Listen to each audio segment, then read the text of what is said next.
You will need the SoClean CPAP adapter for ResMed AirSense 10. Detach the injection fitting and short hose from the main SoClean hose.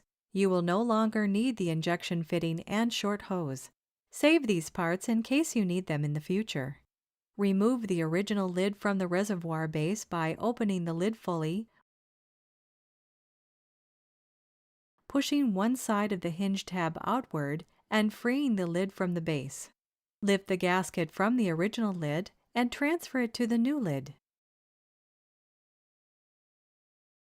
Install the new lid with the black injection hose to the reservoir base by inserting the left pin into the left notch.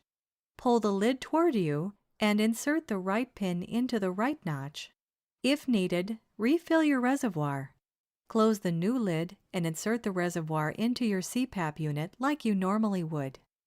Connect the SoClean tube by pushing it onto the end of the port of the adapter lid.